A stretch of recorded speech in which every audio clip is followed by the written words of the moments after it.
Hello, I want to talk with you about two things that kind of go hand in hand, and that is affirmative action and also state aid, such as food stamps, TANF, emergency cash assistance, housing assistance, um, Medicaid, and so on. And whether these things are good or bad. And you may be saying to me, Glenn, they're definitely good, and you may also potentially be saying the opposite, that Glenn, they're really, really bad. But let's take a look at it, okay? So if you take the time, you could read the book by Thomas Sowell called Affirmative Action Around the World. And in this book, Thomas Sowell, who is, by the way, a highly educated professor that teaches about multiple topics, and that includes at the Hoover Institute, and he is a black man, very well educated, really smart, really sharp. I have a great deal of respect for this man. And he, in his book, looks at places like India, Sri Lanka, Malaysia, and America, to find out what the consequences are for affirmative action.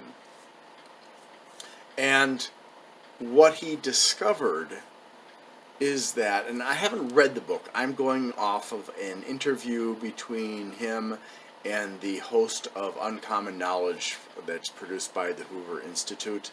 But what he discovered is that where there is an affirmative action program for a disadvantaged group, there are unintended consequences that occur because of it. So in Sri Lanka, there were two groups, the Sidhutu or something like that, and the Tamils. And the Tamils were a minority group, but they were very, very, they were doing very, very well compared to the majority group. And so the issue was brought up that, oh gosh, we should do something to help the majority group that is not doing as well as the Tamils. And historically, these two groups had gotten along just fine until a man came along who was not actually from the majority group, but he pandered to that group and used identity politics, and that created a rift between the two ethnic groups that led to, among other things, his assassination, as well as violence between the two groups. But what was discovered was, in this case, was that it didn't actually help most of the majority group, except for those who were already closest to, shall we say, a better way of life. And when he looked at Malaysia, where the Chinese minority, and you can say the same thing of Indonesia, where the Chinese minority was doing vastly better than the Malays and the Indians living in Malaysia. And this was creating a lot of problems. You know, the Malaysians were very angry, and they were attacking Chinese people. This also happened in Indonesia. The Chinese were blamed for their success, when in reality there were easy to see reasons for why they were more successful. They applied themselves more effectively now, and they studied harder, and they had, they worked hard to get ahead. And I saw this in Indonesia, which is in some ways quite similar to Malaysia, both in terms of diversity of religion and culture, as well as the situation with the Chinese minority being very, very successful, kind of like how you look at the Jews in Europe. and they were greatly resented. So what ended up happening is the majority of Malaysians did not benefit from the affirmative action program that was put into place, and the ones that did benefit took the lion's share of the benefits, and the ones who needed the most, the ones who were the least able to pull themselves up from poverty, were the ones who were the least able to get that aid. And if you think about it, it kind of makes sense. So if you're at the very bottom of the heap, you don't have a lot of knowledge, you don't have a lot of skills, you don't have a lot of confidence, and you may be in areas where there's not direct access to apply for benefits.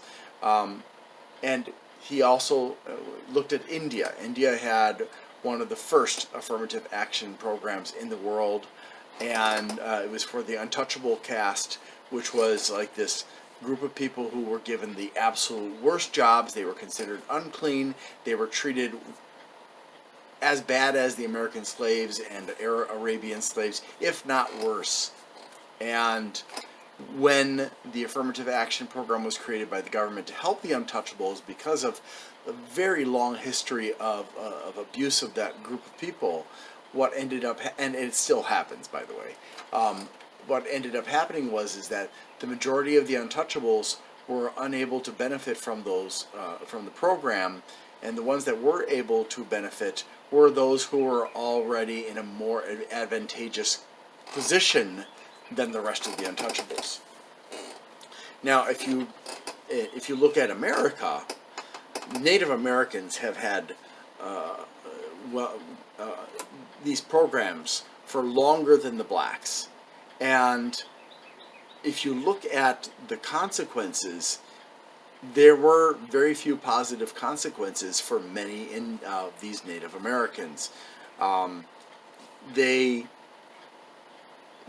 There's a very long history, and sometimes it's blamed on the whites, and I'm sure that, or on the establishment, and certainly you can look at the history between the government and the Native Americans, and how the government repeatedly abused the Indians, made and broke treaties at their will and at their whim. Whenever they got greedy, they broke it, and they took a lot away from the Native Americans. But you see, this trend also happened with the Native Americans, and then when the, I guess you could say, the full emancipation occurred of the blacks in the 1960s, it happened with them also.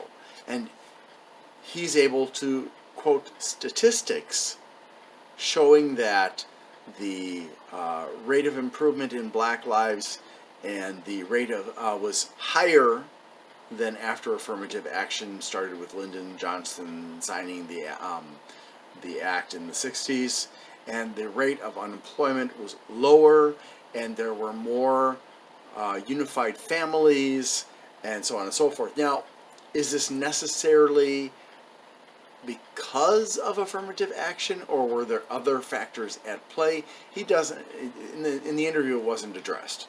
But what is clear is that there are flaws in the affirmative action program, and one of the things that often crops up, and you'll see this over and over again, and I've heard this my whole life since I've lived through the whole affirmative action program pretty much, is that you would have, say, two candidates, and candidate A was white and more qualified than candidate B, who was black, but candidate B was given the job because of skin color, and this creates resentment.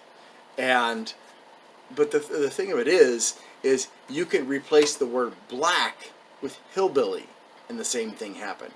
So there were companies that would, whenever hillbillies showed up for jobs, they would turn them away, saying, "Oh, we don't have any openings right now," when they actually had openings and needed more employees.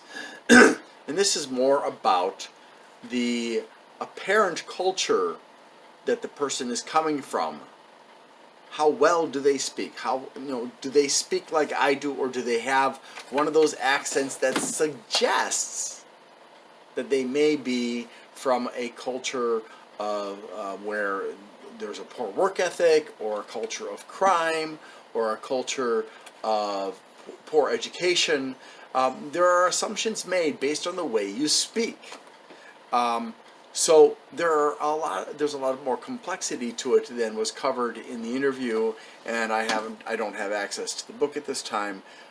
But the one thing that is clear is that the attempts by government to erase inequalities through affirmative action, which is you can argue in a way, in some situations, that it's reverse discrimination, end up backfiring. Now, I know this is something that that people don't really want to hear. I've been hearing so much for the past 5 years living in America about racism this and racism that, and sometimes I can see yes, there is racism, and sometimes it's not actually racism, but people. There are people who are looking for political gain, and they will say anything to get that gain. I mean, you ask Thomas Sowell about Jesse Jackson, he'll tell you that Jesse Jackson is in it for himself. He's not interested in helping other blacks. And I have heard that argument before, and I believe it is true. But Thomas Sowell is a black man, and this man came from Harlem. Now, not Harlem, current day Harlem, where there's guns firing all the time and stuff, but he came from a poor background, and he worked his way up. He educated himself. He made himself useful. So, did affirmative action help him? No. He did this prior to the existence of affirmative action for blacks. He was born, I believe, in the 1920s, and he was doing this in the actually when he was a teenager. I think he started around the age of 15. He started working, and he was earning like $2 a day or something like that, which doesn't sound like much, but back in those days that was a lot of money. The point here is that if you look at him and you look at a lot of other first-generation blacks who are doing well, they did so by pulling themselves up and developing skills that made themselves valuable. He spent a lot of time educating himself. And as a consequence, he's now a university professor, and he has written well over a dozen books on various topics. So, you might say, oh, well, he's just an outlier. But I know people from ghettos who escaped the ghetto life, who even escaped gang life, and turned their lives around and became valuable members of society. Black or Hispanic or white, it doesn't matter. It's not about color. Anybody who looks at you and judges you by your color is ignorant. Okay? And I'm going to just say this. People who say, don't be colorblind, are people who are perpetuating discrimination. I'll say that again. People who tell you, don't look at me and ignore the fact that I'm black, are perpetuating discrimination. They are perpetuating differences in quote-unquote races, which don't exist. We're all the same species, okay? We just physically have differences. I mean, do all white people look like me? Definitely not. My wife looks... she's dead, but when she was alive, she looked very much like a Latino. But she's from Indonesia. Saying that you shouldn't look at me and not see that I'm black or Hispanic or Asian or white or whatever it is, that you should not ignore that, is in another way saying, I want special treatment because of the way I look. And that kind of attitude encourages discrimination of one form or another. And I know this is not going to be a popular opinion, but there are much more educated people like Thomas Sowell and others who are from those minority groups. And I'm also from minority groups, even though I don't look like it. And they say the same thing. And it's based on facts. When I lived in Indonesia, I was surrounded by brown people. Various degrees of brownness. All of them having dark hair. All of them having dark brown eyes.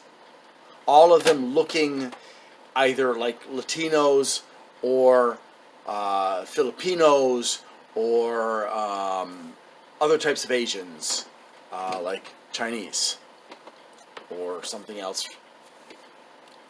And the funny thing is that when I went into areas where they'd never seen white people before, they were scared. They were uncertain about how to feel about me.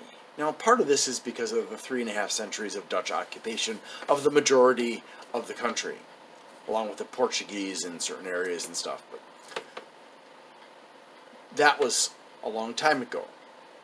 And these people that I was dealing with, for the most part, weren't from that generation. They weren't from the generation after that. They were like 3rd, 4th generation, maybe 5th generation in some cases, after the Dutch left. So I had to make them understand that there was nothing wrong with them because they looked different from me. So I would tell them, it doesn't matter to me if you're Balinese or Sundanese or Javanese or Maduran or whatever it is, Sasak or Dayak or any of the other ethnic groups of Indonesia. It doesn't matter to me how dark or light your skin is. It doesn't matter to me about your hair color or your skin color or your eye color or anything else. You're humans and I'm human. We're all part of one big family. And that put them at ease. Because they weren't looking at it as me taking away something from them. They were looking at it from the perspective of, oh, I'm not less than him. I just look different. Black people are not less than white people. Asians are not less than white people. Latinos are not less than white people. Nobody is less than anybody else on the basis of physical appearance. So, I hope you understand what I'm trying to say. And I'm sorry if you don't like it. Get over it, maybe. Try to look at it from a logical position instead of being emotionally triggered and manipulated by people who want your vote and want your money and they don't really care about you. I care about you. I'm not asking for your vote and I'm not asking for your money. I'm not making any money doing this channel.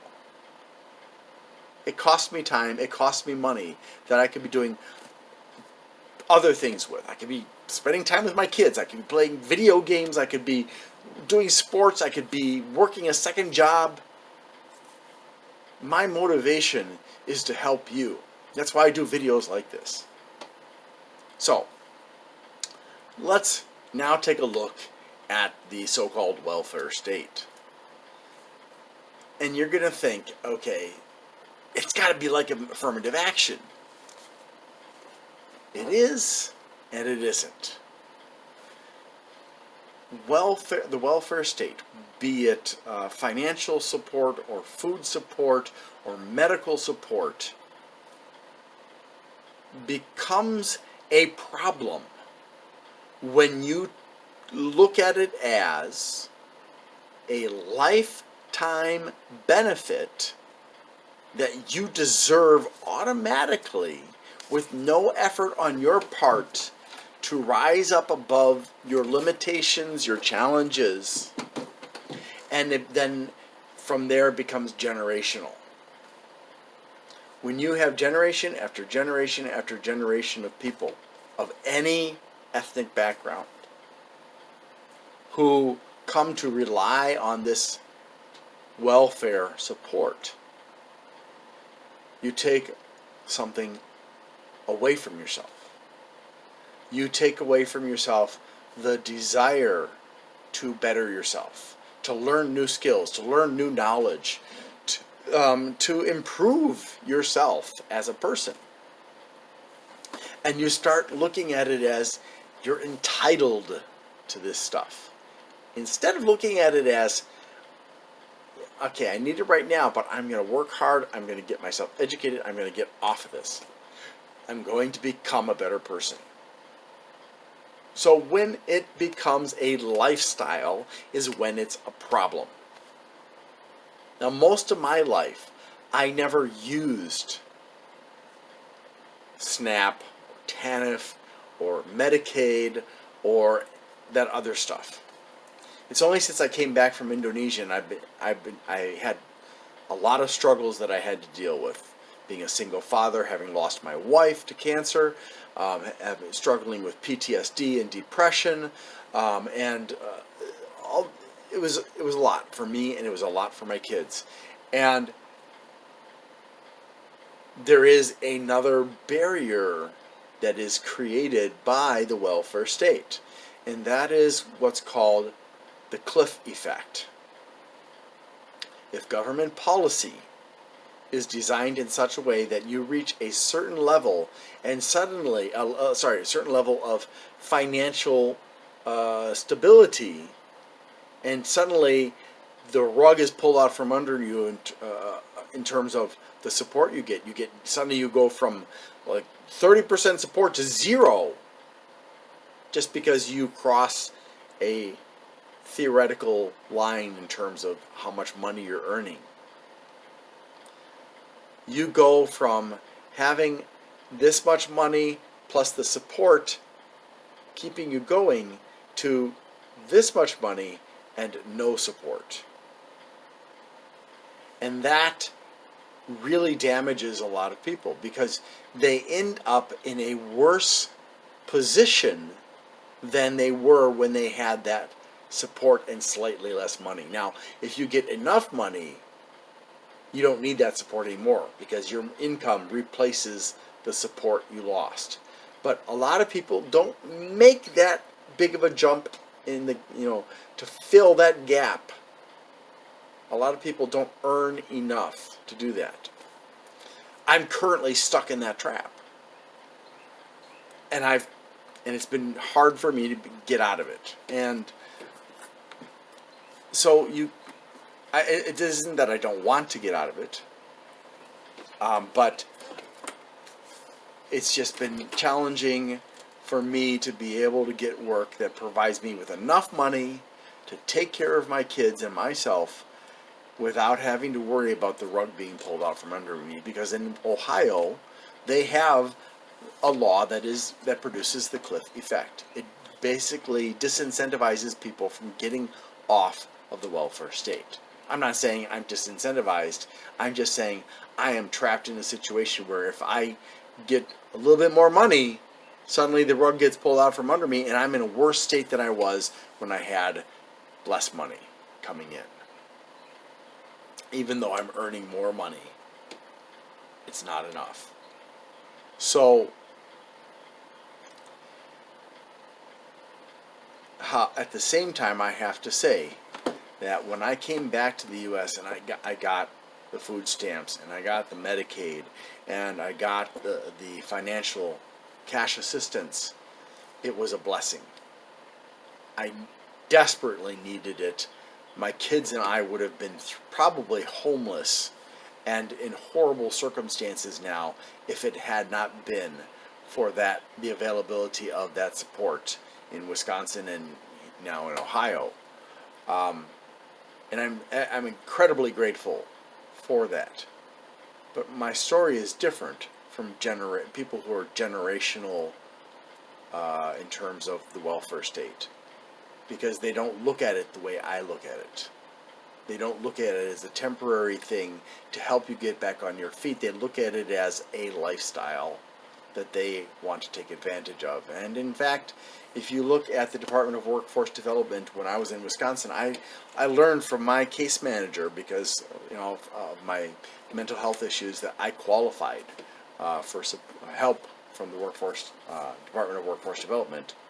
I learned from her that it used to be that they were giving away cars to people.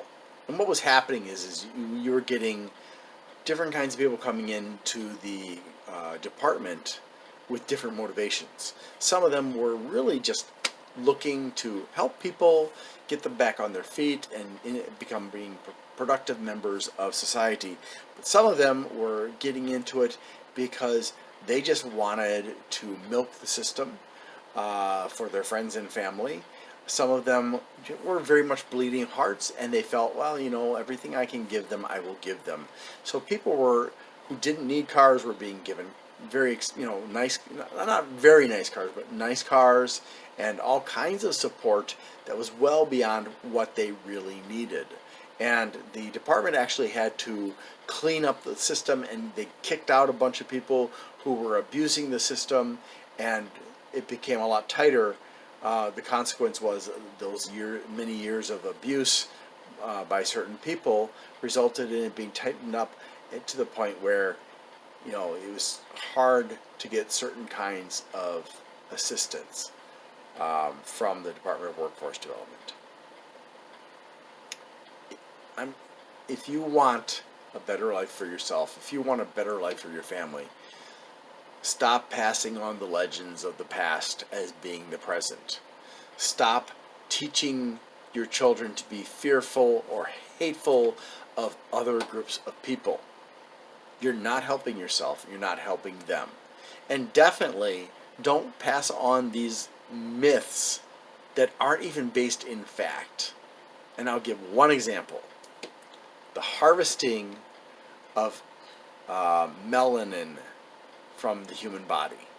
Melanin exists in virtually everything, and it's much easier to harvest it from plants or even other animals than it is to harvest it from us. So this myth that people are put in jail and they're murdered and their melanin is taken because black people are the darkest and thus have the most melanin it's a lie. It's just a stupid lie. Melanin is incredibly easily available for far less than the cost of slaughtering prisoners and stealing it from their bodies.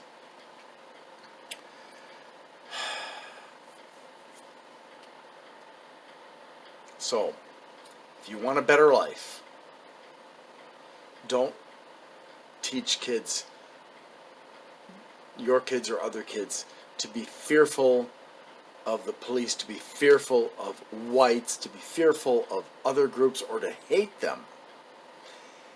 Teach them to be respectful of other people. And when they are in a situation where they are dealing with the police, to treat them respectfully and kindly and without the assumption of malice. Because here's the thing, if you come at me and you're talking to me aggressively and rudely, well, most people are going to react to that aggression, that rudeness, with aggression and rudeness. Now, if you take a police officer who they're in stressful situations all day long, and some of them are racist and some of them are not, but if you do that to them when they have been triggered again and again and again by dangerous situations, by stressful situations, by being abused by citizens when they're just trying to help, and you come at them, there's a good chance that they're going to be already at such a high level of stress that they're going to flip. So, don't say because you're a black person, because you're a brown person, that You need to be extra careful. It doesn't matter what your color is. It's easy to trigger people who are already really stressed out if you behave like a jackass. Just talk nicely. Don't raise your voice. Don't be disrespectful. Don't be argumentative. Just cooperate with them. Are there still going to be killings of black people, even if all the blacks behave nicely? Yeah. But there's still going to be the same killings of white people and Asians and Latinos and everybody else also. Because there are bad people out there. There are people who will make bad decisions as well. Finally, if you want to have a better life, improve your knowledge, improve your skills, and apply that consistently and repeatedly, have a strong work ethic, learn more, experience more, and you will automatically slowly move up. And if you learn the right skills, it won't be slow. No. Will it work equally for everybody? No. Everybody is not equal. We're not all equal in terms of our intelligence. We're not all equal in terms of our physical abilities. We're not all equal in terms of how mentally stable we are. But we can all work to improve those things to the limits of our natural ability. We can all work to improve our mental health and our physical health by making the right choices. We can all work to improve by changing our culture from destructive to constructive cultures. We can all choose to eat the right food instead of focusing on what makes us feel good, what makes our tongue happy all the time. We can stop making excuses and start accepting responsibility. I had to learn to stop making excuses. I had to learn to stop whining because I was a pessimist and I was depressed. I had to learn to stop lying to myself about why things were happening to me that were unfair. I didn't blame it on blacks or Asians or Latinos or Pacific Islanders or even whites. Because when I stopped making excuses and I looked in the mirror and I examined my life and the problems that I had experienced, the vast majority of the time my problems were from me. Even now, the vast majority of my problems are because of me. Sometimes I don't know when to shut up. And some of you are probably looking at me and thinking, you should have shut up like 20 minutes ago. Okay. I'm just trying to help you. Please, please, please. Change the way you think. Change your mindset to become a productive member of society. Change your mindset to stop making excuses, to stop being pessimistic, to stop saying that Murphy's Law is real when it's a bunch of nonsense. Stop holding on to superstitious gobbledygook and stop thinking that it's your right to live your entire life on support from the government. I have seen people who are very physically handicapped and are successful. So if you're saying, oh, I lost a leg, I can't do anything anymore, bullshit. I've seen a guy who hasn't got arms and legs and he swims. So don't give me that nonsense. Alright? Make your life better. Make your children's lives better. Show the world that what they think of you is not right. Become somebody better. Become a productive part of society instead of a destructive part. That's what I hope for you. That's what I want for you. But I can't give it to you. You have to earn it. Because when you're given things without earning them, it just creates problems. Thank you very much for watching, and I hope you have a wonderful life starting now.